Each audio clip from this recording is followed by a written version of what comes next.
அஸ்ஸலாமு அலைக்கும் வரஹ்மத்துல்லாஹி வபரகாத்துஹு. எல்லாம் வல்ல ஏக இறைவனின் நல்லடியார்களே, அந்த ஏக இறைவனினுடைய சாந்தியும் சமாதானமும் நம் அனைவரின் மீதும் என்றென்றும் நின்று நிலைபெறட்டுமாக. தினந்தோறும் ஃபஜர் தொழுகை புரிந்ததற்கு பின்பாக ஒரு சில திருமறை குர்ஆனின் வசனங்களையும் அந்த வசனங்களுக்கான விளக்கங்களையும் நாம் தொடர்ந்து அறிந்து வருகிறோம்.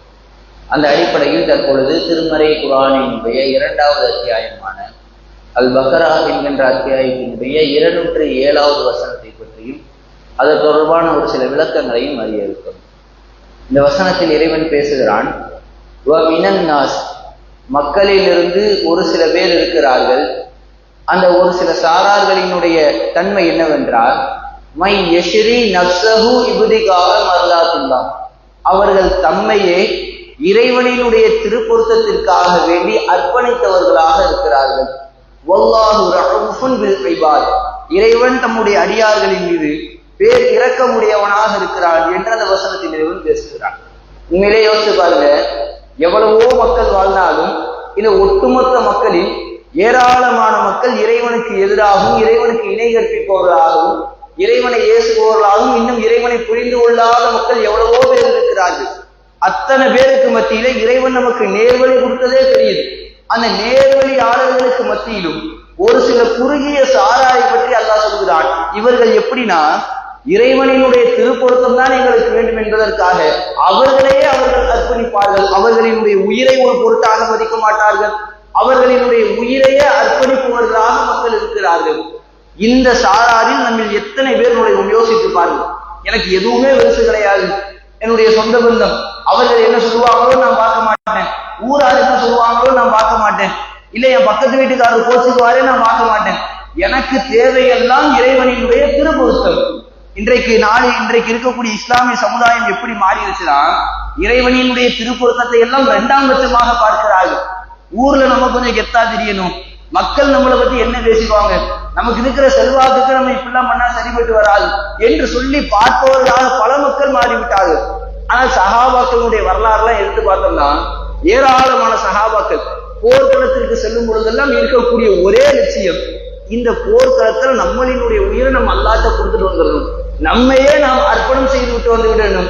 இந்த உலக வாழ்க்கை தேவையில்லை, இங்க இருக்கக்கூடிய உறவுகளை தாண்டி நாளைக்கு எனக்கு சொர்க்கம் தான் முக்கியம், இறைவனினுடைய திருப்பொருத்தம் தான் முக்கியம் என்பதற்காக உயிரையே தியாகம் செய்த பல சஹாபாக்கள் இருக்கிறார்கள். ஒரு கிராமவாசியை பற்றி கூட முன்னரே குறிப்பிட்டிருந்தோம். அவர் என்ன செய்வார்னா, ரசூலாட்ட வந்து நபிகள் நாயகம் ஸல்லல்லாஹு அலைஹி வஸல்லம் அவர்களிடத்துல நம்பிக்கை கொண்டு அவர்களிடத்தில் பையத் செய்து விட்டு செல்வார்கள். சென்ற கொஞ்ச காலத்திற்கு பின்பாக ஒரு போர் ஒன்று நடக்கும். அந்த போர்ல இவர் கேட்பாரு, அல்லாஹ்வின் தூதரே நான் கலந்துக்கிறேன்.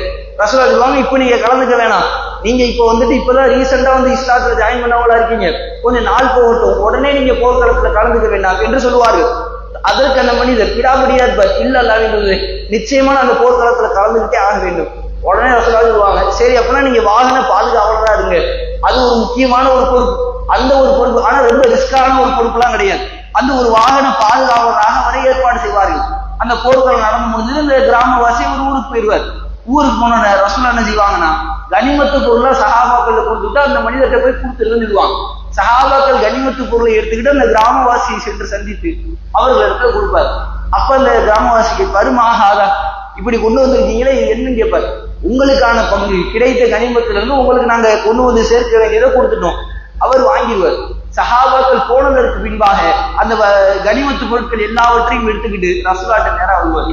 வந்துட்டு, அல்லாஹ்வின் தூதரே, மா அல்லாஹ் ஹாதா இத்தபஅத்துக, நான் உங்களுக்கு இதுக்காக உங்கள்ட்ட நான் பையத் செய்யல, உங்கள்ட்ட நான் நம்பிக்கை கொண்டு பையத் செஞ்சேன், அது இந்த கனிமத்து பொருளுக்காக நான் செய்யல.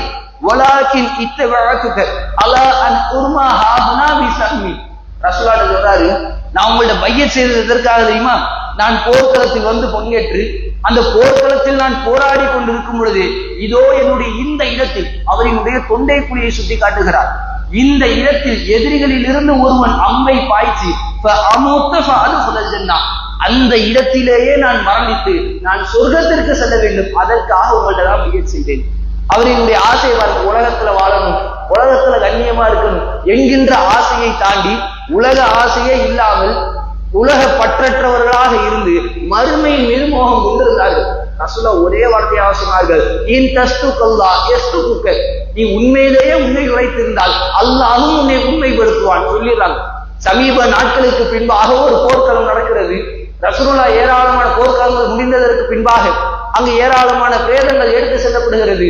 ஒரு பிரேதத்தை பார்க்கிறார்கள். அந்த பிரேதத்தினுடைய தொண்டை குழியில் அம்பு பாய்ச்சப்பட்ட நிலையில் அவர் மரணித்திருக்கிறார்.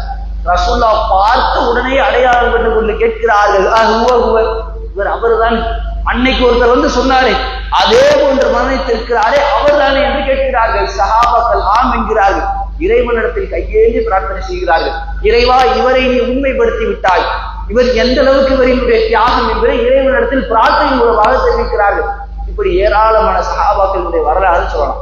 நமக்கு உயிரை கொடுக்கக்கூடிய ஒரு வாய்ப்பு கிடையாது இன்றைக்கு இருக்கக்கூடிய சூழல். ஆனால் நம்மால் எதை கொடுக்க முடியுமோ அதை பற்றி யோசித்து பார்க்க வேண்டும். ஆனால் இன்றைக்கு இறைவனினுடைய திருப்பொருத்தத்தை ஏராளமான மக்கள் இரண்டாவது பட்சமாக வைத்து விட்டார்கள். முதலாக நாம் இறைவனைத்தான் பார்க்க வேண்டும். நம்முடைய நிலை என்ன, நம்ம இருக்கக்கூடிய அந்தஸ்து என்ன, நம்மை சுற்றி இருக்கக்கூடிய உறவுகள் எப்படி, இது அனைத்தையும் தாண்டி இறைவனும் நானும் இறைவனிடத்தில் திருப்பொருத்தத்தை பெறக்கூடிய செயலாக இது இருக்குமா என்று நாம் பார்த்தால் நிச்சயமாக இறைவன் நம் மீது பேர் இரக்கத்தை காட்டுவான். நாமும் அந்த ஒரு சில சாரார்களில் ஒருவராக நம்மால் மாற முடியும். அப்படி இறைவனினுடைய திருப்பொருத்தத்திற்காக அனைத்தையும் அர்ப்பணிக்கக்கூடிய சாராரில் நம்மையும் இறைவன் ஆக்கி அருள் புரிய வேண்டும் என்று பிரார்த்தித்தவனாக என்னுடைய இந்த உரையை நிறைவு செய்கிறேன். அஸ்ஸலாமு அலைக்கும் வரஹ்மத்துல்லாஹி வபரகாத்துஹு.